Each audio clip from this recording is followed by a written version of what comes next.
নমস্কার, আজকে আমি আপনাদের সঙ্গে ডাঁটা শাক দিয়ে ট্যাংরা মাছ ঝোল ট্যাংরা মাছের পাতলা ঝোল শেয়ার করছি। এই যে ট্যাংরা মাছগুলো প্রথমে আমি পরিষ্কার করে ধুয়ে নিয়েছি। এবার হলুদ, লবণ, একটু সরিষার তেল দিয়ে মাখিয়ে নিচ্ছি। সরিষার তেলটা দিলে মাছটা আর ফুটবে না, ট্যাংরা মাছ ফুটে যাওয়ার সম্ভাবনা তেলে দিলে। এবার সুন্দর করে আমি মাখায় নিচ্ছি। তেলটা গরম হয়ে গেলে মাছগুলো ছেড়ে দেব।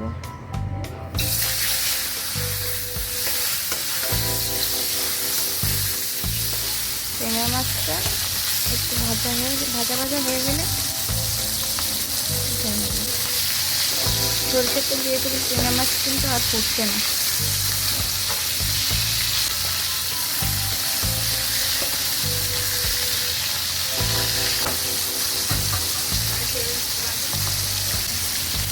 এই যে মাছগুলো প্রায় ভাজা হয়ে গেছে। এবার আমি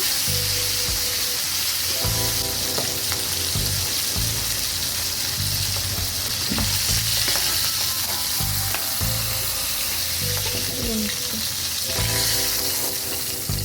বাকি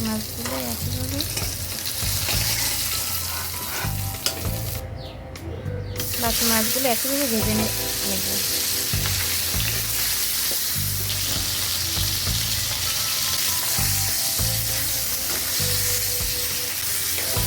আমি খুব অল্প উপকরণ দিয়েই এই ট্যাংরা মাছ দিয়ে ডাঁটা ঝোল করছি।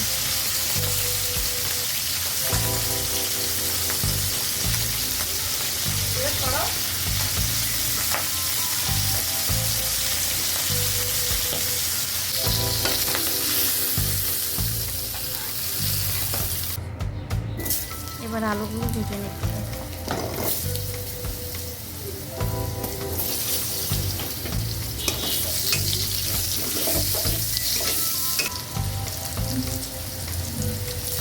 আলুর সঙ্গে পেঁয়াজ, রসুন কুচি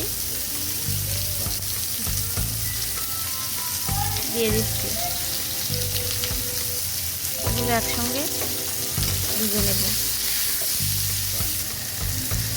এই যে একটু ভাজা হয়ে গেছে।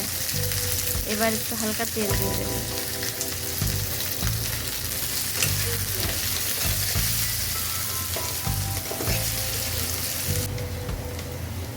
এবারে হলুদ,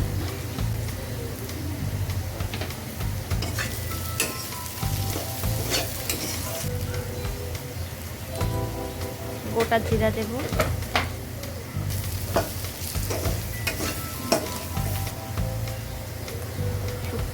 এক চামচ শুকনো মরিচের গুঁড়া, হালকা জল দিয়ে দিলাম, তাহলে মশলার এটা নিচে লেগে যাবে না।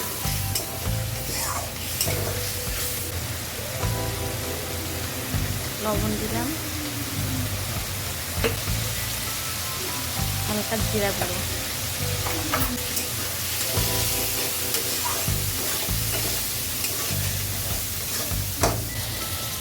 এবার শাকগুলো দিয়ে দিচ্ছি। শাক দিয়ে আমি খুব বেশি কষাবো না, হালকা নেড়ে চেড়ে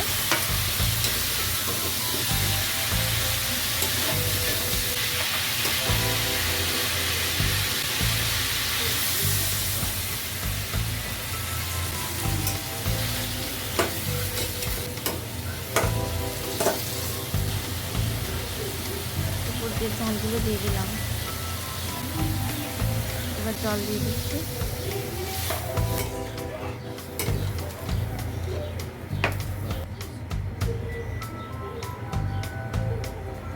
ট্যাংরা মাছগুলো দিয়ে দিচ্ছি, কারণ ট্যাংরা মাছটা একটু সেদ্ধ হতে হয়।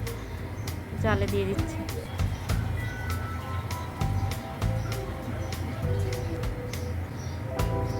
এবার ঢাকা দিয়ে দিচ্ছি।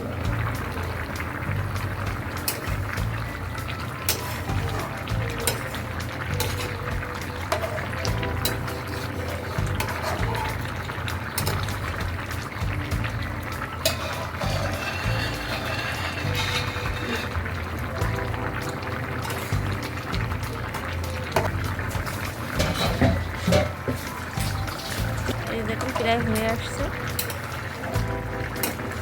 ডাঁটা শাকের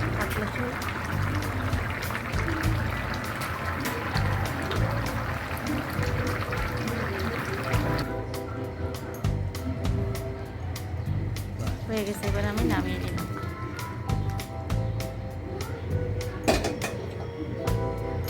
দেখেন কি সুন্দর পাতলা ট্যাংরা মাছের ঝোল ডাঁটা শাক দিয়ে